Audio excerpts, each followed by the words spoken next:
Mattys Mental Health Podcast, aiming to spread awareness on mental health by sharing the real-life stories. I'm here with Joe Constantine. How's it going, Joe? I'm doing well, Matty. How are you doing today? Doing well, doing pretty well. You're down in Denver, Colorado. That's correct, Yep. Right? Yeah, just outside of Denver, Colorado, down in Centennial, about 15 minutes outside of downtown. Okay, very good, very good. How are things down there? What's it like? Ooh, it's been hot. Yeah, We're hot going right on now? like our fourth or fifth day in a row of like 95 plus. So it's been hot, but it's it's beautiful out. It's nice. It's a great place to be. That's awesome. Looks like a beautiful place. Oh, it definitely is. So we connected online, and I want to say thank you for coming on today to share a bit about your story. Why don't you just give a little intro to what it is that you do? Okay. My name is Joe Constantine. I operate a group called Breakaway Scores. I work with youth and teens in a mentoring, life coaching, mental health support through strength training and activities. A lot of sports work, a lot of weightlifting, a lot of just kind of getting out and going hiking to try to help kids deal with the stress, teach them the lessons about how do you deal with stress? How do you deal with the stuff that goes sideways in your life? How do you cope with everything we've been through in the last 2.5 years? Let's face it, kids were having a tough time before. It's just gotten that much worse in the last year. And one of the things I realized from my own experiences is the fact that if you don't get ahead of these challenges, they just keep accumulating, keep building on each other. And what you end up with is somebody like me who was dealing with the mental health challenges of his teen stresses, teen traumas that never got managed, and still dealing with it when I'm in my late 40s. Right. Well, first of all, I just want to say I think it's really awesome what you're doing, especially with the young boys. I'm sure young girls need it too, but so let's talk a little bit about that. Like you mentioned with trauma from your teens, and so how did that come to fruition, where you realized that this is where it came from, and kind of going down that path of working on it? Oh yeah, so getting back in, obviously getting into the story of my childhood, I dealt with a massive amount of. I mean, we use the term bullying very loosely for a multitude of facets that go on in a kid's life. But I dealt with a massive amount of bullying at school. I dealt with abuse from my older half brother at home. Really led to me always being in and again, didn't know this then. I mean, this is like, we're talking about the late 80s. Nobody talked about this stuff. Nobody wanted to talk about it when I attempted suicide twice in middle school. Stuff got brushed under the rug. Nobody knew what to do with it. Parents didn't know how to talk about it. The school was like, oh, don't worry about it. He's just looking for attention.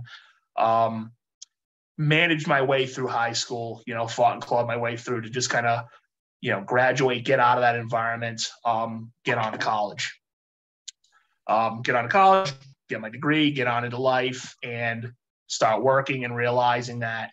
Do you mind if I just back you up, Joe? I don't mean to cut you off, but in terms of like, even in that moment, like in your teens with suicide attempts, like, could you talk a little bit about like where your mind state was at then? It was just lost. I mean, it was funny because half the time I felt invisible, and the other half, I think I felt like there was like this laser bullseye on me all the time. Like no matter where, like if I went to school, no matter where I went in school, there was somebody that was right there to torment me. Somebody that was right there to just, make sure I knew that, they could shove me around. Cause I was the small kid. I graduated high school. I was literally the 95-pound weakling. So, I'm the smallest kid out there. I'm the youngest kid in my class because I have a late birthday. And it just seemed like there was always something going on. And then over time it would escalate. It wouldn't just be the little razz in here and there, the little teasing, the commentary, the hey, you know what, just calling names. It was like literally getting punched in the head. And I think that I just didn't even know what to do with it. Hence why you just kind of, and again, going back to, 1988, every boy is still taught, just deal with it, just bottle it up, just deal with it. Don't show your emotions. Don't show them you're scared. Don't show anything. So you're literally taking this soda bottle and just shaking it up, shaking it up, shaking it up. And eventually something's got to come out. Eventually you got to open that bottle. And without knowing anything about how to release a little bit of the pressure here and there, one day I just snapped. I just, said, I'm done. It's just, I don't want to deal with this anymore. It's funny because a lot of people think that suicide is this long, well thought out, conscious thing. And it's just like screw everyone else. I'm just going to do this. And it really isn't. And I mean, in some cases it's planned out. I mean, I've unfortunately heard stories of enough times where people had a long drawn out plan. And usually that plan is to minimize the impact on others and make sure that they are successful in their completion. But for a lot of people, it's not that the person wants to die. They're just done. And at least that's what it was for me. It wasn't like I want to die. It was I'm just done. I don't want to deal with this anymore. You don't see another way. So I never understood what was going on in my head. I didn't realize how, I hate to use the word normal in any of this stuff. I hate this. I never understood, or I never realized that I wasn't normal. I never realized that I was, if we want to use the term normal, for like just for typical, I guess, I didn't realize I was this far away and not this far away. And like these weren't normal thoughts, or these weren't healthy thoughts, maybe. Yeah. Well, I mean, and so much of this happened when I was started when I was so young. I just never realized my baseline. I never had that, hey, here's the ground floor, and here is the way a normal 10-year-old kid should feel. I just, I thought everybody was afraid to go to school. I thought everybody was, waiting for the next bad thing to happen. And it wasn't until much later in life that I realized that a lot of this stuff created the mindset of, I don't want to be here anymore. I don't want to do this anymore. How do I either feel better or not feel anymore?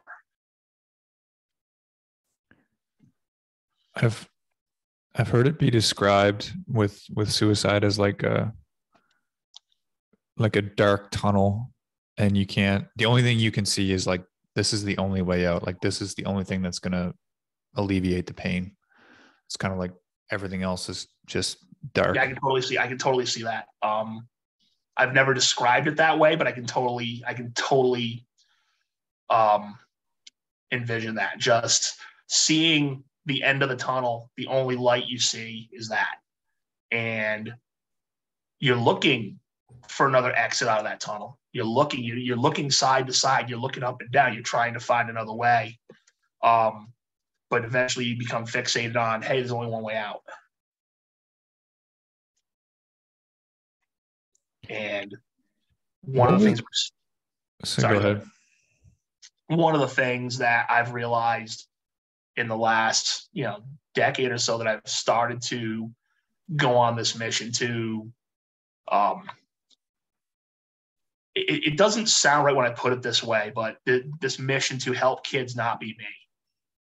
And by that, I mean learning to manage this stuff while they're still in their teens, learning to find the tools that will help them cope with the stresses. You can't take away the traumas, whether it's bullying, abuse, assault, witnessing something horrific, a school shooting, a parent dying, whatever it is. I mean, there's a million different traumas that can happen to a kid.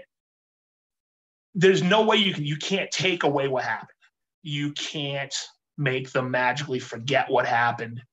And what we need to start teaching more of is healthy ways to learn to cope with the stresses that come with it.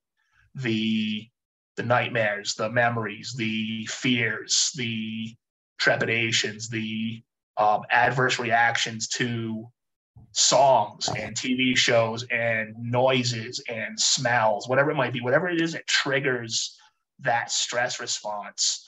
We need to start teaching more. I shouldn't say start. We are doing it. It's just not as much as it needs to be. So many people are still stuck in the traditional, and not to bash the traditional therapy model. There's nothing wrong with it. I mean, it doesn't fix everything. It doesn't fix everyone. But I think one of the things we need to do is coach more young people on healthy ways to manage. Whether that's their favorite activity, whether it's strength training, whether it's playing a sport, whether it's reading a book, whether it's cooking, whatever it is. I mean, everybody gravitates to the things that they gravitate to, the things that they enjoy doing. But there's a lot of those that we know help with brain chemistry, help with, releasing the happy hormones, making us feel better. Nobody's ever, I know you said you have a background in personal training as well, like I do. Nobody's ever come out of a workout and go, God, glad, I wish I hadn't done that. Yeah, that's no matter what mindset you went into it with, no matter how hard it was to get through the workout, you always feel better when you're done. Mm-hmm. Nobody's ever regretted a workout. Mm-hmm. So it's just, and that's one piece that we know has a huge impact on helping us manage, helping us feel better. Unfortunately, sometimes the things that are hurting us impede us from doing the things that'll help us the most. Mm. And, I can't tell you the number of times I've gotten to the gym, I've sat down in the locker room, I'm changing my shoes, and I'm like, F this, I'm out.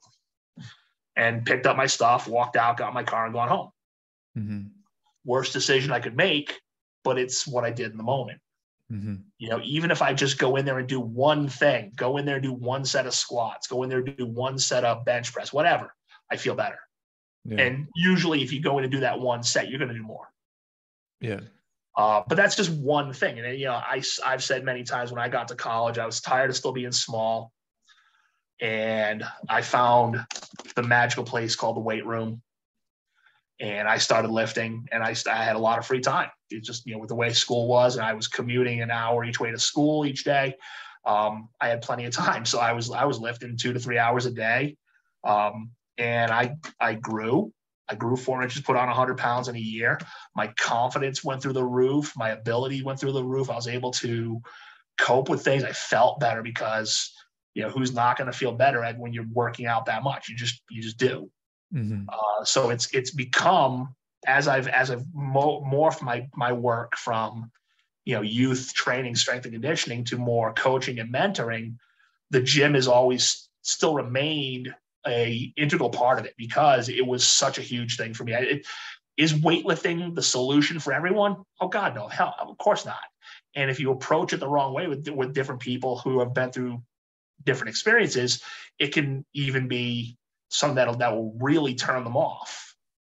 But for most people and for everybody, weightlifting, strength training, exercise is beneficial. There's no question there. There's nobody arguing that. Yeah. It's just a matter of how do you get people to flip the switch from I'm in this traumatic place and I can't escape it to, okay, I need to do something to open a door.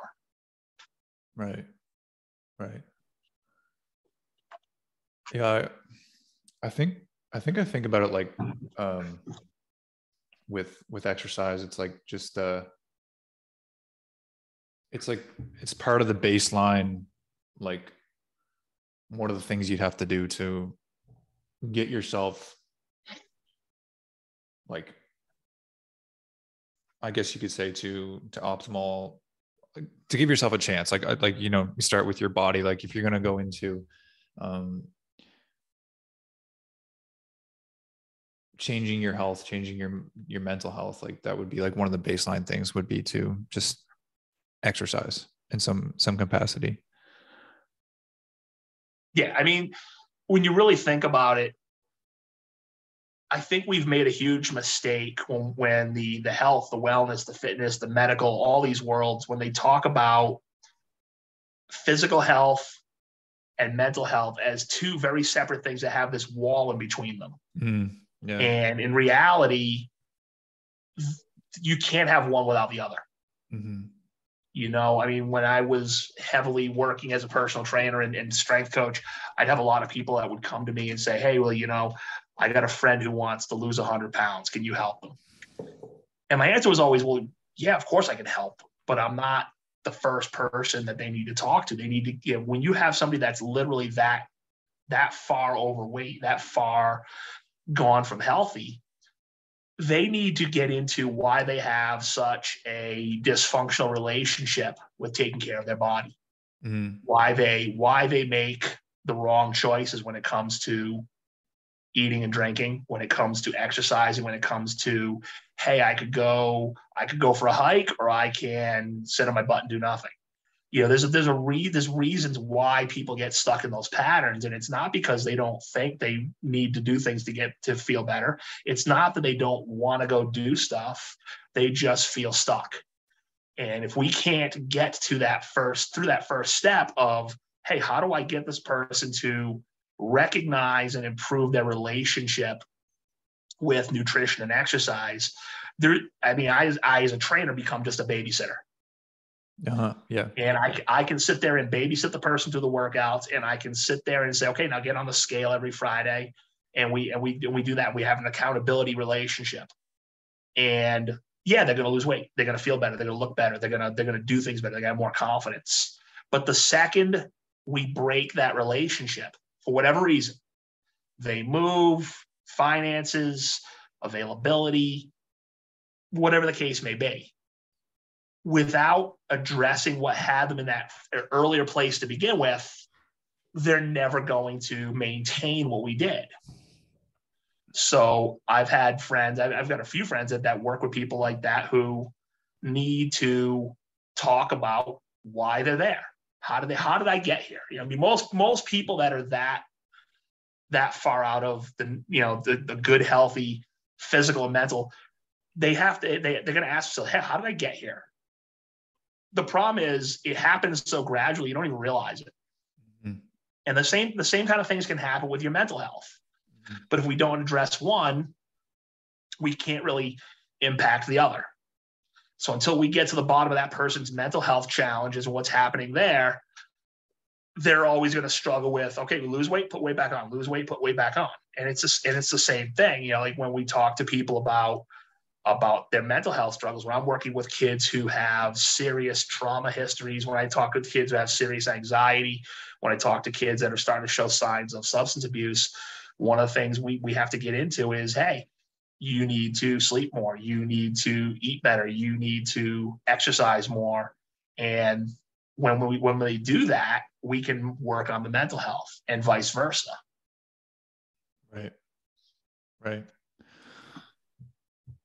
No, there's a few interesting points there. I think, I was a personal trainer, and I've seen that a lot. Like I'm a coach now.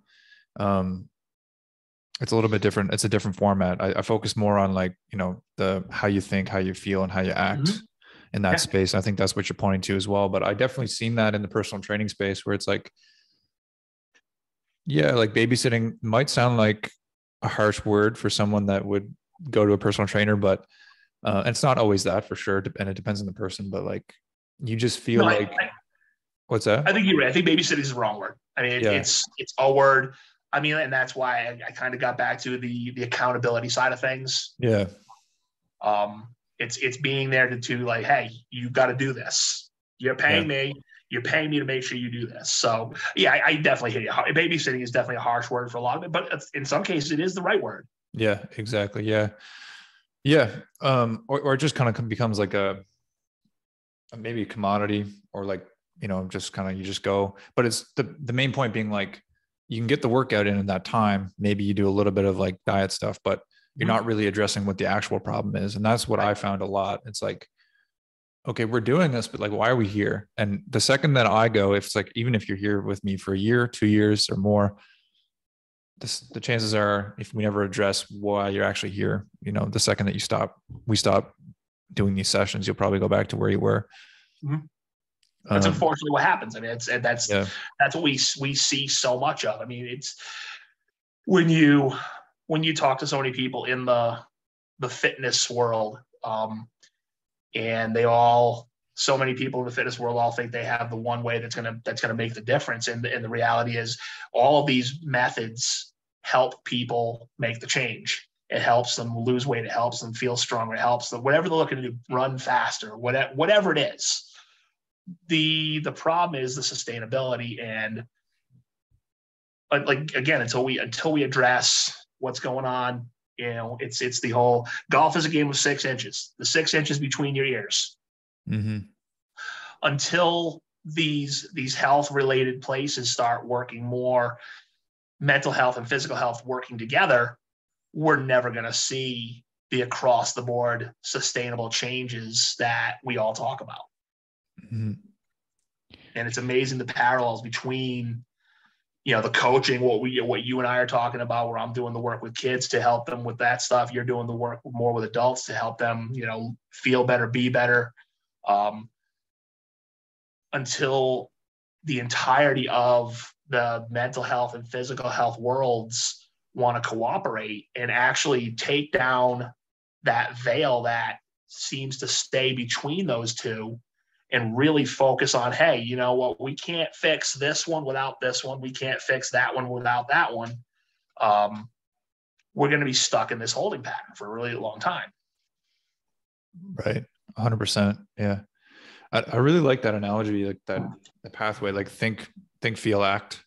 So like how you think about yourself, how you perceive things, what your mindset is, that's going to have a big factor about how you feel. And then how you feel is going to have a huge factor in how you act.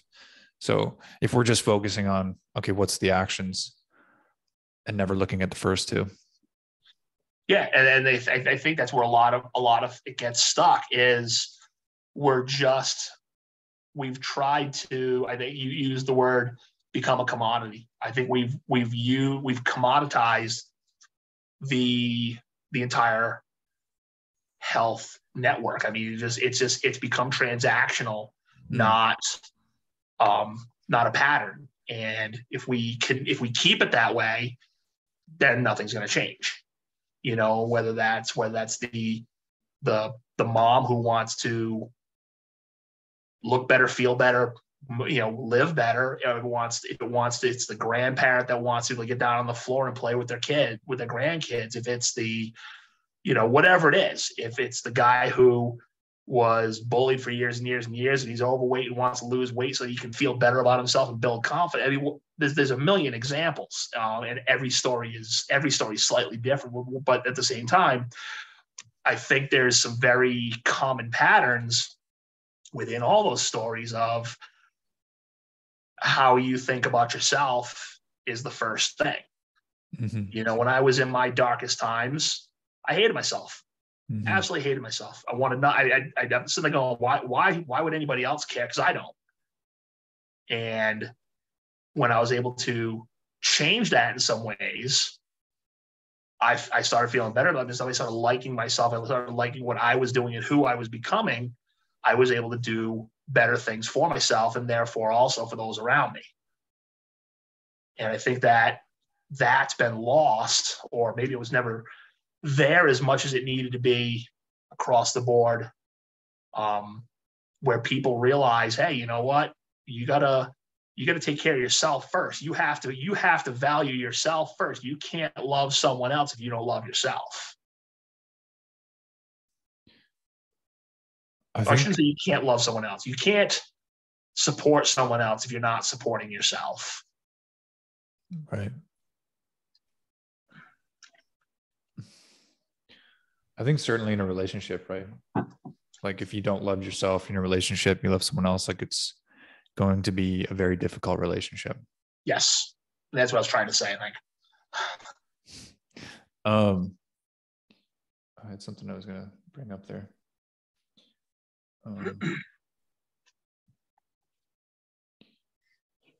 In terms of your experience with kids, if we could just talk a little bit about that. Like, what do you think? I know we've talked about a lot about what's missing, but how has your experience been implementing these things, and what sort of things do you implement with kids when you do the work with them?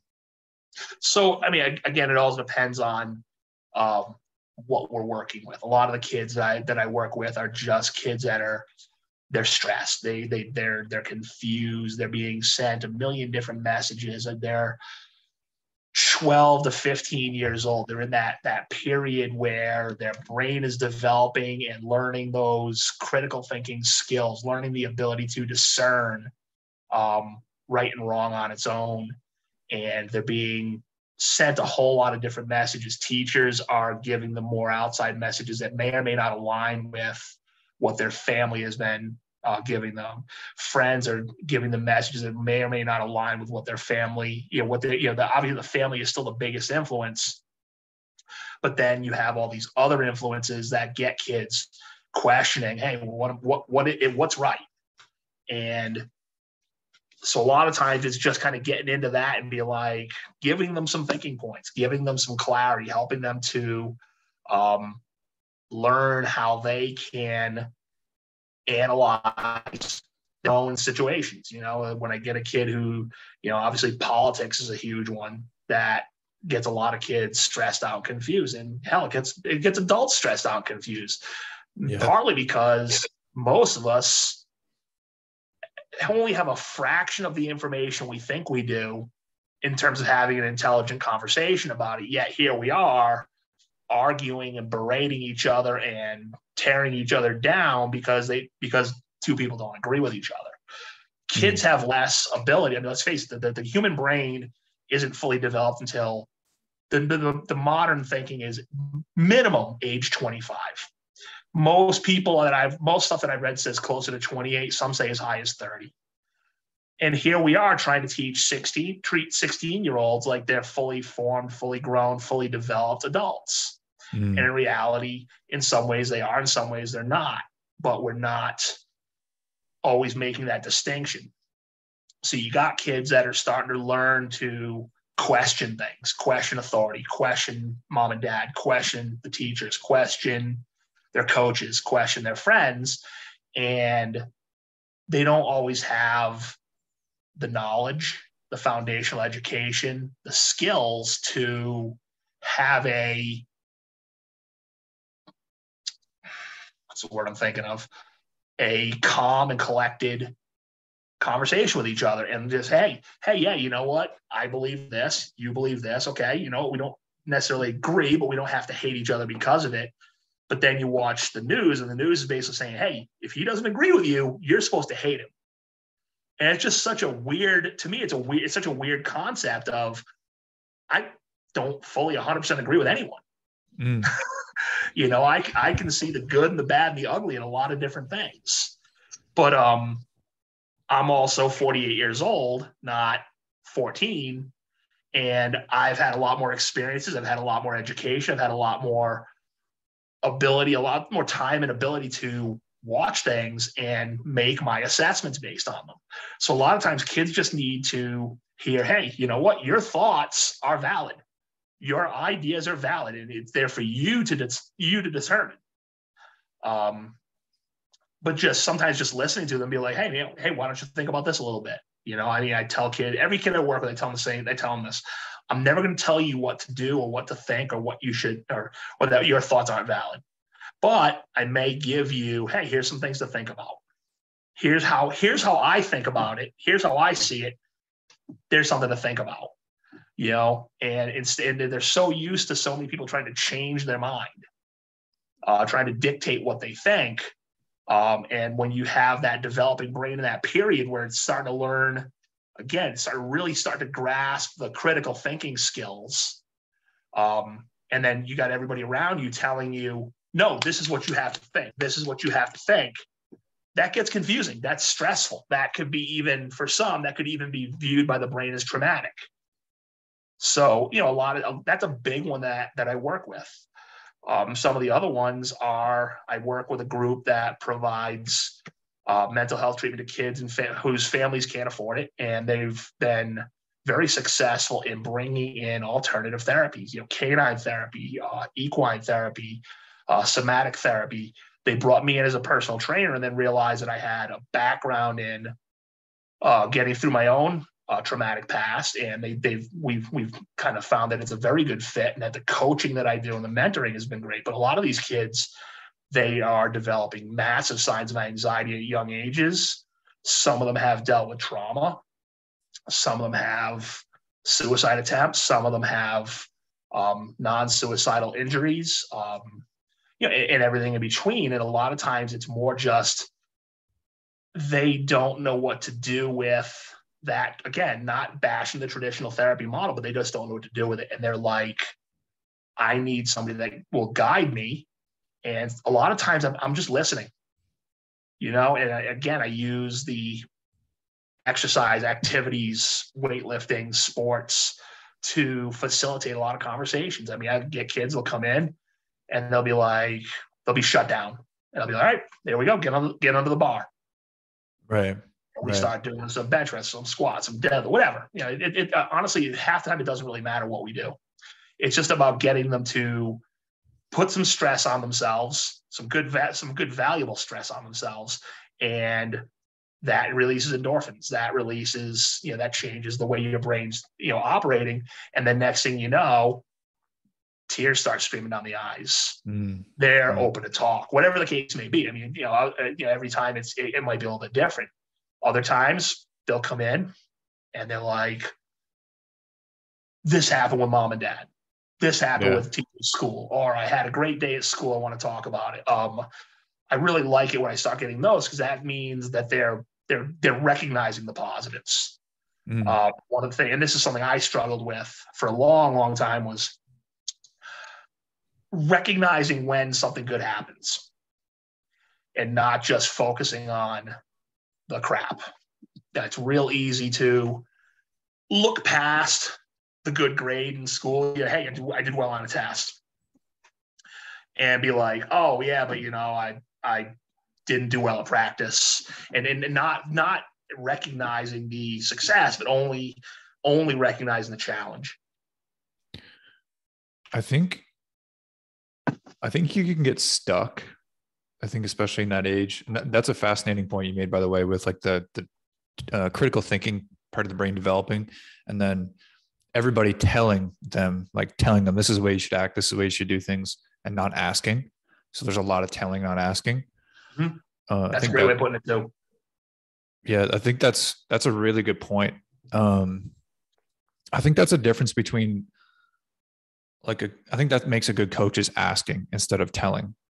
But like I've worked with kids a bit too, and you just see that, like, and you mentioned with listening, like, man, they just need someone to listen to them. So like often that's what they need. Like even younger kids, like I've worked with kids like 7 to 10. It's like, as soon as you listen to them and they can feel that you're like equal. Like that's the way that you see it. You're equal. You're listening to them. It's not like a teacher that's telling them, or it's not like a parent that's trying to just get them to do something. It's like, I'm on your side. I'm listening to you. I'm really listening to what you're saying. Right. I think that's huge. I think that's really missing for kids. No, I 100%. Like, and again, I mean, I don't work with too many kids in that younger age. I mean, I work with a handful. Every once in a while, I get somebody that's like, hey, you know, I got a 10-year-old, and it's like, that's pushing it to where I believe that my skills and what I'm doing can help. But there's always something we can do. And I'll meet the kid and meet the family and have a conversation, and we'll make the determination, hey, you know what, I can help, or I believe I can help. I can never promise, obviously. Or I'll be like, you know what, this isn't a good fit for me. But I have these resources here that maybe can help you find what you do need. You know, when you're in that 8 to 10 to 12 range, it's again, we're talking about different brain developments in those times. If you just look at like the ones that are more obvious when we talk about sports, when we talk about like athletic skills, and when we're in that 8 to 12 range, we're talking more about fine motor skills, and we're talking more about the ability to, like quickly make adjustments versus kids that are 12, 14 to 16, where we're starting to see improvements in strength. We're starting to see actual changes in body physiology. And obviously it's still all controlled by the brain, but it's all about what your body is ready for at any given time. Mm-hmm. So, and that's why when we talk to therapists who do work with 6, 8, 10, 12-year-olds, they're playing games. They're sitting there, they're playing a board game, or they're the therapist sitting there talking while the kid's coloring, stuff like that. Yeah, they're a little bit different. It's that their attention span isn't the same, No, it's just not the same. But it's amazing when I have worked with some younger kids like that, and you get them doing that little semi-mindless, but takes a little bit of focused task. Like, again, coloring is a great one. Yeah. Because I'll tell you, as an adult, if you haven't grabbed a box of crayons and colored, you're missing out, because it totally takes your brain, and it allows you to be somewhat mindless in terms of just doing, but it requires just that little bit of focus. And it's a great tool. I can see why they use it with kids. I can see why it's valuable with adults. But they start doing it, and the kid just going, and all of a sudden they start talking about something. Yeah. Something triggered a thought. That thought triggered a voice, and the kid starts talking. Mm-hmm. It's the same thing I get when I put kids in a strenuous activity. When we're going for a hike. I tell you, when I go for hikes with some of the kids I work with, we're walking, first half mile, quarter, half mile. It's a nice flat hike. We're just kind of like, walking. It's like, hey, how you doing? Oh, how's school? Oh yeah, it's okay. Oh, hey, how was your test? Oh yeah, blah, blah, blah, blah, blah. Hey, anything. About 200 feet up the first steep hill. Oh man, did I tell you about this? Boom, it just starts pouring out. And it's just, there's something about getting into, there's a mind place where you have to have some level of autopilot going, mm-hmm. but you focus on that one thing, and then all the other parts of your brain can start working. Mm-hmm. And then when you mix that with, hey, we got some good brain chemistry going on, we've got some hormone release going on, and we're breathing heavy, and a lot of things change. And like you said, then all of a sudden it's like, this happened. I wanted to talk about, it's like, all right, well, let's talk about that. We just, with my talk, I mean, I'm mostly just like listening, going, oh man, that's rough. All right, well, hey, what did you do about that? Stuff like that. Just I just try to keep the conversation going versus just sitting there in a room with them going, so what happened this week? Yeah. The kids aren't going to respond well to that. And especially if they see that therapist as authoritarian and not, like you were saying, when they see it like this, it's different than when they see it like this. Mm-hmm. And the problem is, it's like they don't know if you're on their side when you're up here. And no, 100%. And honestly, even with the kids I work with, it takes me time, and that's one of the great things with, especially weightlifting. I would have to say weightlifting above all else on this one. It is such a fast path to gaining trust, because when they're under that bar and they know they're going to struggle at something, for them to know you have their back. And that translates to other things. They know they can trust you. They know you're not just going to leave them hanging. Mm-hmm.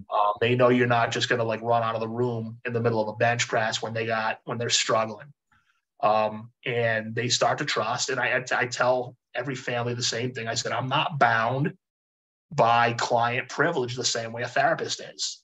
I go, but I'm going to operate that way until until I believe there's a danger for that person or others.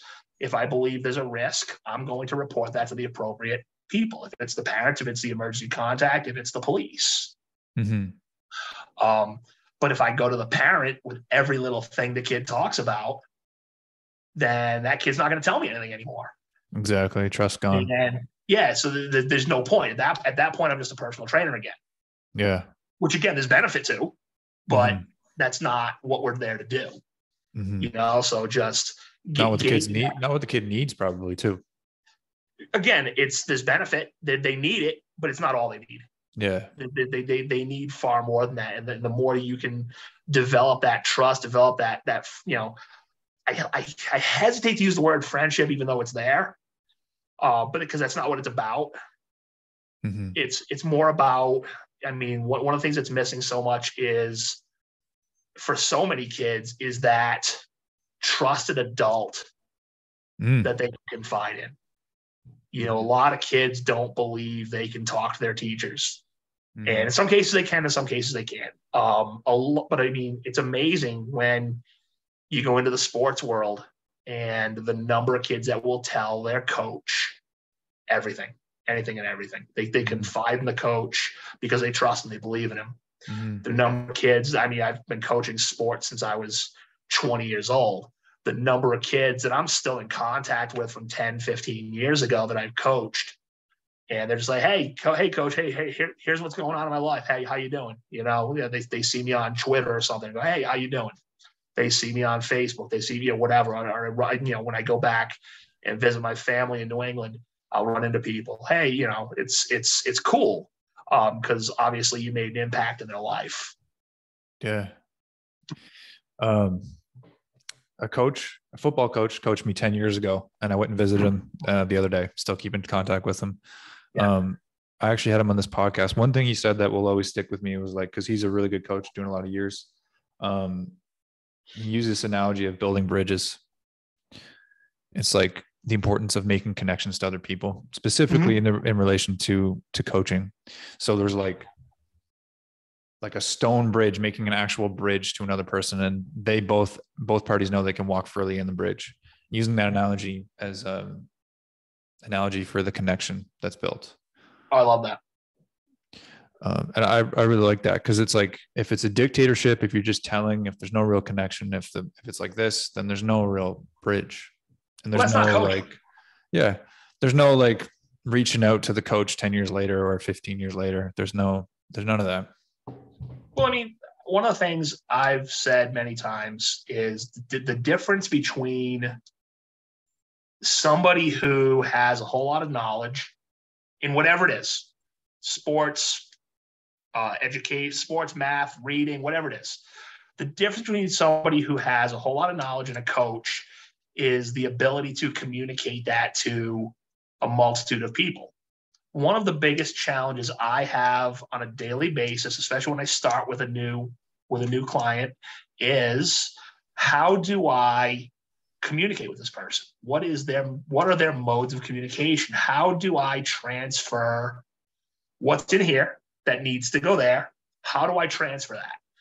And I could use the exact same words with 10 different people, and it might resonate with 3 of them. So with those other 7, I have to find other ways, other wordings, other phrases, other approaches.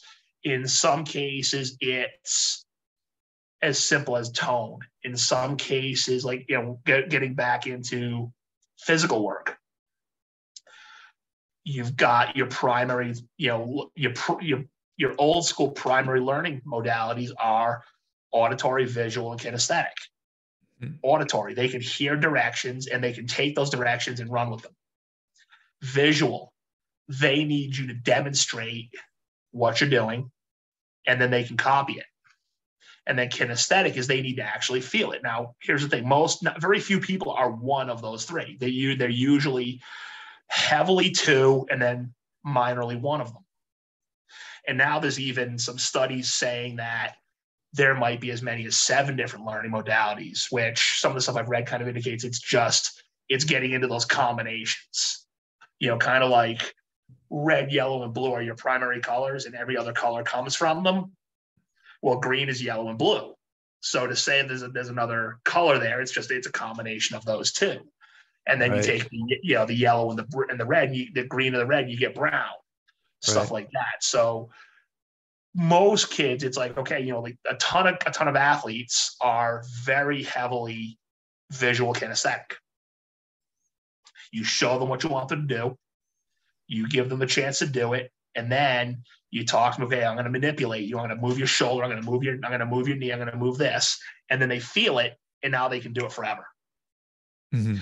A lot of your academics are much more auditory visual. They can hear the instructions, but then they want to see the teacher demonstrate it on the board. Like math, and they all have it. Okay, boom, boom, boom, boom, boom, and then they go, okay, got it. Mm-hmm. So it's a matter of finding that best way. And one of the biggest problems we have in education, and this is, I mean, it's a big thing down here in the United States, but it's not just the United States, is we're trying to cookie cutter education so much that we're missing so many kids because we're not teaching the way that they can learn the best. Mm-hmm. We see the same thing we see the same thing in sports. We see the same thing in mental health. We see the same thing in physical health. There's so many people that are frustrated. They go to the doctor with something wrong with them. Okay, here, take these. What was the old saying? Take two of these and call me in the morning. And now in some ways, if pharmaceuticals can help, hey, take two aspirin. Yeah, I got a headache. Take 2 aspirin. Call me tomorrow. Let me know how you're feeling. If that doesn't fix it, okay, now we move on to the next step. But I think some people are frustrated because they feel like they're always going to be on that first step of just the easiest solution. Not to say that the easiest solution isn't ever the right one. There's definitely something to the simplest solution, the most obvious solution. It's just a matter of, I think a lot of people are doing their best trying to work in these fields, doing their best trying to help, but there's not quite the breadth of knowledge to take it past that first simple step. And we try to cookie cutter it, and we try to make it everything. We want everything automated. Yeah, and that would be so nice. What's interesting, I found with clients, like what I do now is like, I ask them what they want to do for exercise. Of course, I have all the knowledge and I can give them whatever they want in terms of programming, all that stuff, but I'll just ask them, so what do you want to do for exercise this week? Let's say first week. It could be like, well, I used to actually dance. I actually really like to dance. And then, okay, do you want to dance? And then it's like, okay, I'll dance. Like, let's just say it was like 15 minutes twice and that's the starting point. Yeah. Just dancing. There's no possible way. And then why I bring this up is like, there's no possible way I could have said, I want you to dance twice for 15 minutes, week 1. There's no way I could have like dreamed that up. That's only there because I asked them and it was inside of them already. Mm-hmm. And I think it's like interesting, even with kids, like I worked in an after school program for a while and we had reading time, and you just see it in that, like when you give them rope, it's like, what are you interested in? Instead of like reading a book in front of the class, there's a bunch of books. And then you just started to notice things like some kids, like every kid is like interested in something. Yep. Like a kid's like interested in like dinosaurs. Another kid's like really interested in like Dr. Seuss or some novel. It's like every kid has a thing. And it's like, why are we doing it cookie cutter, like you said? And why aren't we just trying to inspire what actually works for the individual and what they're actually interested in? Yeah, no, there's an old political cartoon from like the New York Times or something from like literally 1970 something. And it was, poking fun at the United States education system. And it had a teacher sitting behind a desk, and it had a bunch of animals, an elephant, a dog, an alligator, a bird, a fish, and a bull. And it said, the U.S. education system in a nutshell. And it said, okay, to pass this test, everybody's going to climb that tree. And it's just, yes, it's an extreme model. Yes, it's a political cartoon, but the statement was so sound, and it still holds true to this day. Is we have to stop trying to teach everyone, guide everyone, address everyone in the exact same way. We have to meet people where they're at. We have to determine, like the example you use of the dance.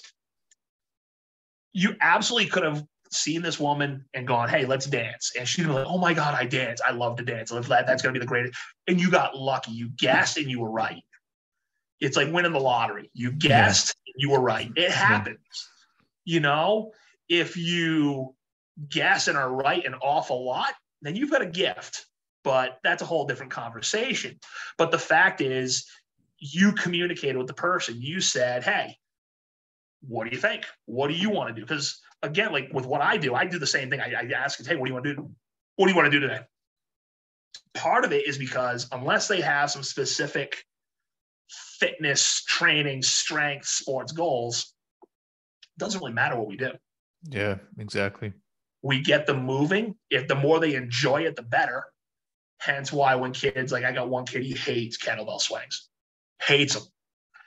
And I love kettlebell swings because there's so much value there. Plus, I think they're kind of fun. But he hates them. Absolutely hates them. So it's like once in a while I go, let's go get the kettlebell. He's like, come on, man. No. I was like, well, what do you want to do? And that also kind of triggers him to go, well, I'd really rather do this. Because sometimes I ask, well, hey, what do you want to do? I don't care. You know, and it's like, okay, well, hey, fine, get the kettlebell. Well, then what do you want to do? And then boom, he's got an idea. Right. You know, so again, when I'm trying to get into, let's just get the brain moving. Let's get blood flowing through the brain at a high rate. Let's wake up those brain cells. Let's wake up those connections. Doesn't really matter if it's a squat, a deadlift, sprints, kettlebell swings, medicine ball throws. It doesn't matter. It's just getting them to do something. Mm-hmm. And then we just kind of run with it from where we are. But again, if I don't meet that person where they are, if I don't figure out where that person is and come, you know, if they're here and I'm trying to coach them from here, that's not going to work. I've got to come here. It's harder. It's easy. It's my job for me to come from here to here. Sometimes there's some value in trying to get him to come from here to here. But more often than not, there's more value in me just going, okay, I'm just going to meet you where you're at. Let's go. Let's do it. Like I got one kid came in last week. He looks at me, he goes, can we just go for a walk? Let's go. And we go for a walk. He doesn't love the pace I start at, but the whole point was to get him a little strained. And next thing you know, we're talking about school. We're talking about he's nervous. He's going into high school and he's nervous. He's got a lot of anxiety. He's nervous about fitting in high school. He's got some stuff that he's not real comfortable with. And we talked about it. And, you know, we had a very productive, you know, time. So it doesn't always matter what we do. Sometimes it matters more how we get from point A to point B. You know, you ask that person, hey, what do you want to do today? You know, I'd really like to dance. Let's go. You know, hey, hey, what do you want to do? I don't know what I want to do, but I hate to run. All right, well, we won't run today. You know, it's just sometimes it's just a matter of giving the option, giving the choices. Maybe sometimes you have to kind of guide them a little bit, but not dictating. I think it was the point we came back to from earlier, was of not dictating what is going to happen. Yeah, 100%. You know, it's interesting. I think like that's kind of like an analogy for the school system is like, I hate running. And then every day it's like, just run, you know, not every kid's going to be a math whiz. Not every kid is going to be a science whiz. Is there value in teaching basic math? Of course there is. I mean, like it kills me. You get so many people like, oh, another day where I didn't use algebra. And yet here they are trying to figure out how much they can afford in the store. And that's literally algebra. Right. You know, I had one person, they were trying to get them. Again, I was the math and science kid. I didn't do so well in the reading stuff because as it turns out, we were pretty sure from talking to a specialist that I was missed as dyslexic as a kid. So I'm great with numbers. I'm great at math. I'm great at science. Not so good at reading because I read so slowly. But you get the kid who's the people are like, well, we got to stop teaching algebra and teach these kids finance. Like, well, how are you going to teach them finance if they don't know basic algebra? Right. And again, there's a lot more to algebra than just X plus Y equals Z. A lot of times it's about teaching, as I was saying, those critical thinking skills, the analysis skills, how to deduce what's happening in a situation. It's not just numbers. But I think some people get lost in the fact that it's numbers and they get intimidated by numbers, and math's hard. Let's face it. Math is not easy. But again, if we force every kid to take advanced science, advanced math, advanced reading, advanced, like high level history classes, there's only so much value in each of those. And at some point, we need to let those kids make the decision on, hey, you know what? I'm interested in working on cars. I'm interested in building stuff. I'm interested in solving the next big math equation and finding the speed of light, whatever the case may be. But not every kid's going to be a scientist, an engineer, a lawyer, or a doctor. And I think our education system in a lot of ways is designed more on finding the next scientist, doctor, engineer, mathematician, more rather than helping each individual figure out what they want to do with their life that's going to make them happy. It's going to let them provide for their family. That's going to let them live a happy life with far less stress. If I have a kid who's just struggling in math and he's scared of math class, and I force him to keep taking more and more math, I'm just traumatizing this poor kid. And that kid is never going to get to where they need to or want to get to. College is not for everyone. Does that mean some kids are stupid? No, it doesn't mean they're stupid. It means college might not be for them. And I mean, I think that there's a lot of kids you take, and if you just push them, if you force them into that pigeonhole towards going to college for whatever, doesn't even matter what, but it's not for everyone. And if you force them to that, yeah, they're going to look like they're not intelligent because they're going to shut down, and they're not going to put in the work, and they're not going to do what you want to do. But then these same kids mysteriously find topics, metalwork, carpentry, auto mechanics, whatever it is, and it lights them up, and they study and they work and they push. Well, why aren't we encouraging that more? And this is, again, another one of the reasons why we have so many issues with so many kids that are like, well, my kid's not doing well in school. Well, all right, your kid's not doing well in school. Let's talk about why that is.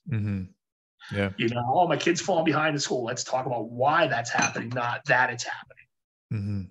Because I think too many, and this is parents, teachers, kids themselves, they get hung up in the blame game of who's responsible for their kid falling behind and not going, wait a second, maybe my kid wants to learn something else. Maybe none of this is resonating with them. Because you were talking about the books. Put 25 books out on the table and let kids go pick which book they want to read. And some of them are going to pick a book, they're going to take it, they're going to read it, and whether they like it or not, they're going to pound through it and be like, boom, boom, boom, boom. Okay, cool. Next.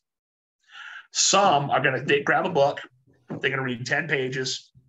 No, put it back, grab another one. Why are we discouraging that? It's not that they're quitters. It's that didn't grab them. They want to grab something else. Nothing wrong with that. I mean, I talk about this all the time. I go, I got into school, I got a degree in engineering, and many times during my college career, I go, what am I doing? Is this really what I want to do?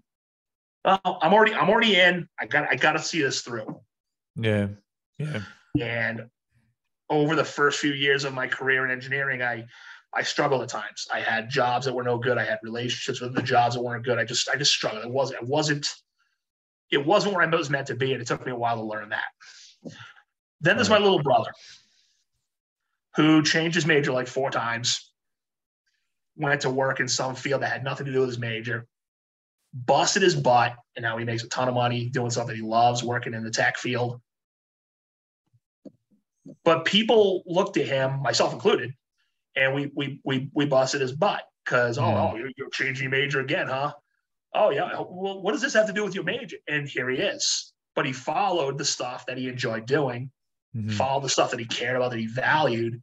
And now he's got an outrageous career. Money isn't everything.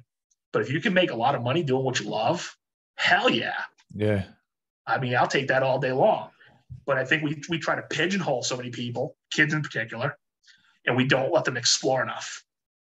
So I think that's a huge thing, like leading, I guess, teens, 18, you finished high school, and then early 20s, right? There's this tremendous pressure to go to college. Yeah. And then there's so much debt that comes along with it. And there's also pressure just to be something. It's like, I'm going to go to college. I'm an engineer. And then then you can tell everybody you're an engineer. And then like, that's kind of like the pressure to like, oh, that'll make me happy. Instead of being like those questions, like, why am I doing this? Or what do I actually want to do this? Like, it's kind of like, don't follow that, or just that doesn't really get followed as much as it should. Yeah. Well, I mean, like one of the examples I've used a lot is like now, because like I said, I went into college in 91. The internet was there if you knew what you're doing, if you knew how to play with it a little bit. I mean, I was one of those kids that kind of did, but there wasn't that much information. It was more just like, there was a lot of nerd forums and stuff like that, which were cool. I love that stuff. And I didn't follow that stuff because I didn't really think that there was much of a career path to it. But now, like, there's so much data out there. There's so much information available for people, for kids and their families to get an idea of what's out there. Like, I went to school. I'm like, I look back and go, wait a second, I had a choice. I didn't have to go to school for engineering. Right. I kind of like, everybody's, you're good at math and science. You don't read so good. Engineering. And I literally went to college thinking that was my only choice. And now you almost have too many choices. Yeah, that's a big thing. Because part of that conversation about like student debt and the debt kids amass to go to college, in a lot of cases, I see a lot of kids who go to school for stuff and there's nothing there. There's no career path behind it. There's no such thing as wasted education, but there's good investments and there's bad investments. And to me, if I'm going to go spend $200,000 over the course of 4 or 5 years, I want to do that to learn something that can actually pay me back. And I think that's something that a lot of kids are not being told. They're not being told, hey, when you pick your major, here's the thing: underwater basket weaving is cool, it's fun, but you're not going to have a big career in that. You can learn that at community college. You can learn that on YouTube. You can learn that through reading some books at the cost of a couple of $100, not a couple of $100,000. Yeah. If you're going to go to college and invest that kind of money, we're not teaching kids to have a plan around how that translates into being able to pay off those student loans. We can get into the debate of the business of education, how out of touch schools have gotten for out of reach. But the fact is, there's so many kids taking majors in topics that they're cool information. Don't get me wrong. If you're interested in pursue it, but like I said, underwater basket weaving is the old joke. That was the old. Hey, what's every football player at University of Rhode Island major? Underwater basket weaving. Yeah, that's a good one. It's like the example in the business world of, you're going to make widgets. It's whatever it might be. Yeah. There's college majors that pay you back, and there's college majors that were just an expense. And it's not for me to tell you what's right or wrong, but understand that if you go to school for education, you want to be a teacher, cool, awesome, go be a teacher. That's great. We need more good teachers, but recognize that being a teacher pays this much. Going to Harvard for education and then going to Princeton for your master's in education isn't a wise investment. Great schools, nobody's saying anything about that, but you go to Harvard for $55,000 to $60,000 a year, or you go to University of Massachusetts for $10,000 a year. Mm-hmm. Which one is a smarter investment? Which one is a better use of your resources? And hey, if all that other stuff that you can learn in other ways. Yeah. You know, if you want to go to law school, hell yeah, go to Harvard. You want to go to medical school, hell yeah, go there. But going there for something that doesn't pay accordingly based on the effort you've put in, you have to understand that here's what that does, here's what that costs, here's what that pays back. And those do this. Yeah, like the long-term financial conversation, which I think is hard for an 18-year-old to understand, or really to grasp, like 55 or 50 grand a year, for example, having to pay that back like with interest. I think also too, like I think kids end up, like I've seen this a lot. Maybe you have, you can share some thoughts, but kids just kind of go and just try to figure it out while they're there. And it's like they're spending like, you know, sometimes 50 grand a year just trying to figure things out. And then they end up with a degree in basket weaving or whatever, but, or maybe it's something, but maybe something they're not even interested in. It's just like, they just thought that was the next thing to do. Everybody was doing it. Their parents are pressuring them to do it. And then there they are. 100%. You're 100% spot on there. I see the same thing. You know, nobody's having the conversations with these kids about that. But also, I mean, one, we try to tell 17-year-old kids that they need to figure out what they're going to do for the rest of their life, which that's dumb on our part to do that. Secondly, these kids have no concept of what $50,000 is. Yeah.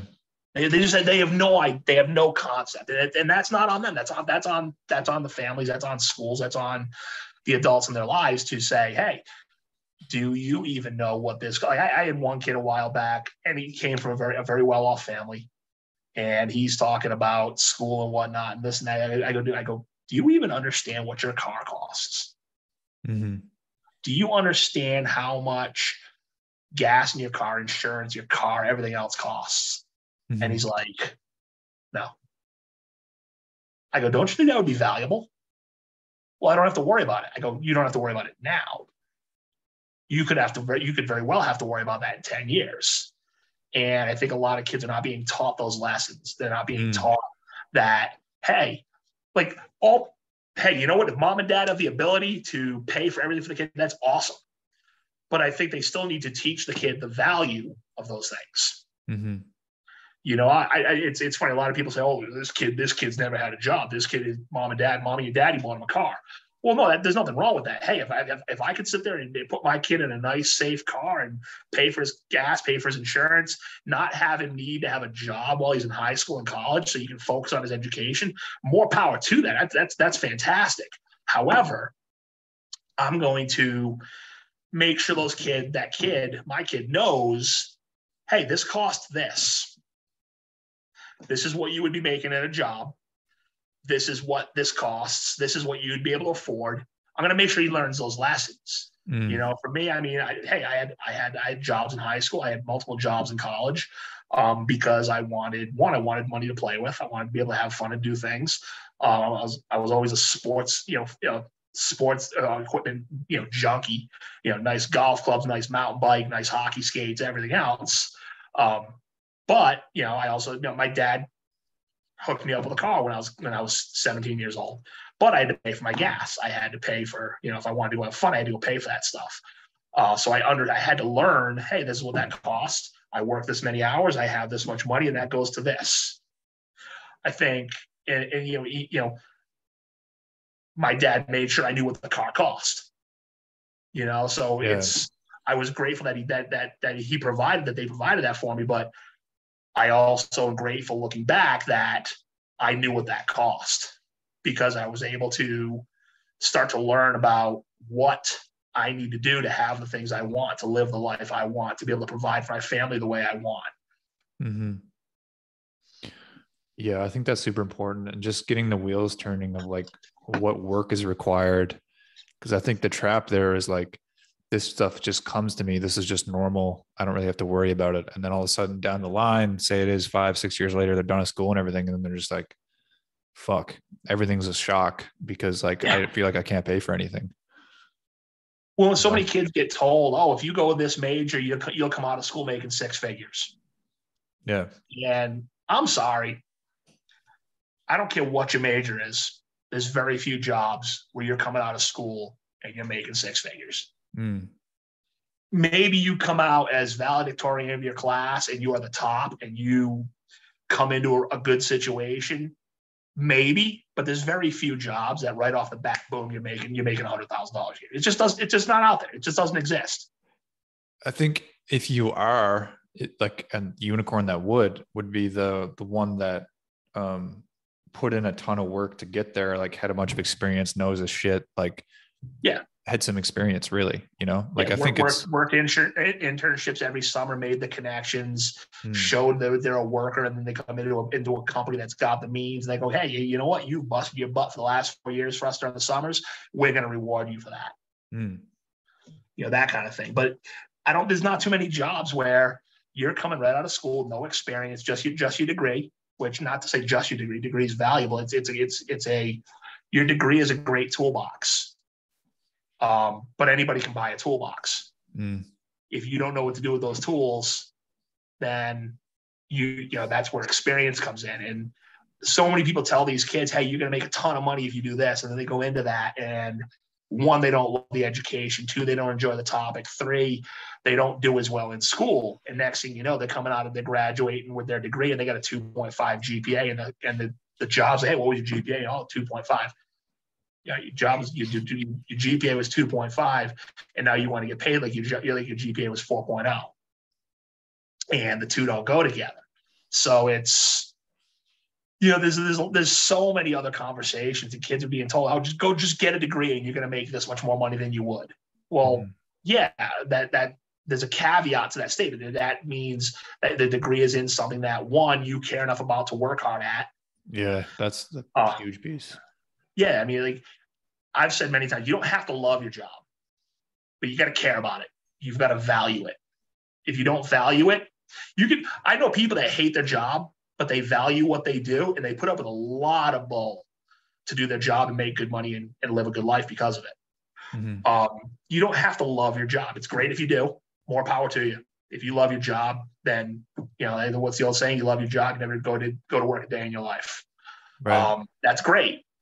And when you can have that and make a good income, that's like winning the lottery. I mean, the old question of, hey, what would you do, career-wise, what would you do if you didn't have to worry about money? I'd play golf and drink beer every day. That's not a career option. Sounds like a great career. I'd play golf and drink beer every day. But that's not one of the options. So I think that question, that whole idea of what would you do if you didn't have to worry about money, is a little bit, I think it's a little bit understated in terms of, hey, there's some conditions here. It's like, and I think a lot of kids need more help in terms of understanding the directions they can go. Your degree doesn't have to be what you're going to do for the rest of your life. But you need to learn certain skills, your sciences, your business studies, your psychologies, your engineerings. There's so many applicable skills that you will use across the board when you learn those. Not to mention, you've just told the world, like, one of the things I say when people say, well, you have a degree in engineering and you're not using it. It's like, what do you mean I'm not using it? I use a ton of stuff every day. I go, on top of the fact that when you get a degree in engineering or science or math or business, you've told the world that you can learn, you can be taught, you can be coached, because not everybody can get those degrees. There's a lot of degrees out there that you don't have to work that hard. They're passion projects, which are great. I love that. So that's learn that stuff all you want, go for it. I just wouldn't spend $200,000 to do it. But the more you show the world you can learn, that carries over a lot when you go into another field of study, when you go into another work world and go, hey, yeah, you know, I did this, I did this, I did this. And they're like, wow, you did that. And how'd you learn that? Well, boom, I did this and this and this and this. I mentored under this person. I worked with this person. I worked with these groups. I studied this on the side. And you show them that you can just learn. You can just, when they give you a task that nobody knows how to do, you can just run with it and figure it out. That's insanely valuable. Right. But that's not college. College didn't do that. You did that. Yeah. You know, Yeah. I a lot of kids need to learn that whatever path they choose. I mean, I see more and more kids these last few years that are seeing and hearing and understanding there's more value in other educational pathways, trade schools, military, whatever it might be. There's lots of different ways to get to what you want. You don't have to go to college. Great option. I mean, you're always going to be better off for graduating college. It's just a matter of what are you willing to put into it.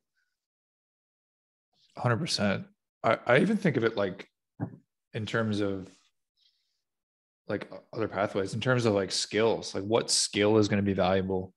And like you mentioned, I think learning is like is a huge piece of it. But, you know, like there's so many courses now online, like you could take like a copywriting course and then you can go like write copy for a business, or you can, you know what I mean? Like there's so many different options. It's crazy. Like if you can learn a skill or see what kind of skills you might like to do. And that's like very low. What would the word be? Very low investment. Yeah, the educational investment there is very low, and there's a massive potential return there. Mm-hmm. You know, I mean, I've got friends who went to college, wasn't for them, left, and went to the military. And they learned a trade, they learned skills, they learned leadership, they learned management, they learned electronics in some cases, and they've taken those skills and they've gone into the private sector and created businesses with them. Mm-hmm. You know, I mean, and they've done very well for themselves. And not only did they not put themselves $200,000 in the hole, they actually got paid while they were doing it, you know? So it's just one other avenue. I mean, I've got one kid I work with. He's in love with becoming a welder. Cool. And I'm like, here's the construction side of things. Here's this, here's that. And then he's starting in a welding school this fall.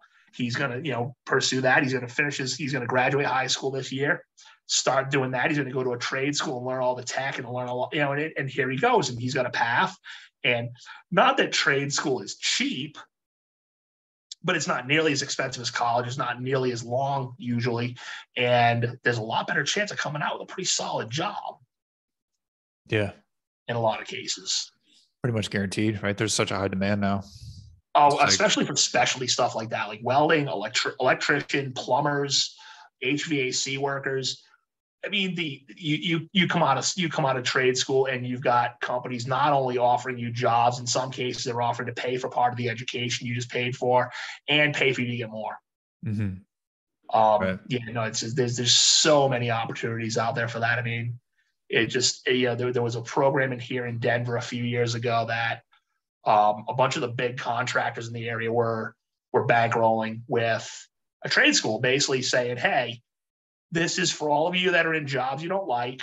You still need to work your job so you can provide for your family, but here's your path to construction work, which pays this much, pays this. Go do this 8-week course. It's free in the evenings, and you're pretty much guaranteed a job unless you show that you are blatantly incompetent. Wow. You know, and it's like, so they're going to pay for you to learn, 4 nights a week for 8 weeks. You're going to get introduced to general labor, carpentry, metalworking, concrete working, HVAC, electrician, equipment operation, stuff like that. They'll figure out the best path for you, put you on it, and then give you a job. I mean, does it get much better than that? No. I mean, for people that are, again, there's a lot of people who they've been sold this bill of goods that you do this, you go to high school, you get good grades, you go to college, you get good grades, and then it's easy street. Mm-hmm. And then when it's not easy street, because it's not, it's almost never, they go, wait, what the hell? This isn't my fault. And they're right, it's not. But now it's their responsibility to make the corrections. Right. So 100%. Well, I want to thank you, Joe, for coming on and chatting about all this stuff. I really enjoyed talking it all through. Yeah, no, anytime. I appreciate having me on. It's always good to spread this information that I've amassed and, that you've amassed, and that, hopefully we can, even if we help one person, it's worth it to spend the time to just kind of say, hey, go check this stuff out. Go know there's other ways to do it. Go know that you are not lost, that you can adjust. You can, things aren't where you want them to be. You can adjust. Go find somebody that can help you and shift, steer, turn the steering wheel. I love that, man. Well, where can people find you if they want to seek you out? Maybe even someone in the Denver area, if they have a kid that may want to work with you or something like that. The easiest way right now is to find me right on here on Facebook, Joe Constantine. Actually, I'll send you the link so you can put it in the description. Our website for what we do is breakawayscores.com, just like it would be in sports. And then the other way is my wife's program, which links parents and teens and resources for how to create better connection, better communication, which is the Parentween Connection on Facebook. I'll send you all that stuff so you can put it on there, so that way people can, especially people in Denver, but also other places, because I do work with people remotely to, obviously I don't do the in-person training with those people, but a lot of times what I do is I'll have, okay, here's the workout you're going to do before we meet. And then we get on here just like this, and we talk it out. We talk about what's going on in life. And I've been, fortunate to be able to help a lot of kids. Okay. That's awesome. All right. Well, I'll put those links in the description below. Definitely check out Joe and his stuff, especially if you want some help. I want to say thank you again, Joe, for coming on. Thank you, Matty. Have a good one. You too.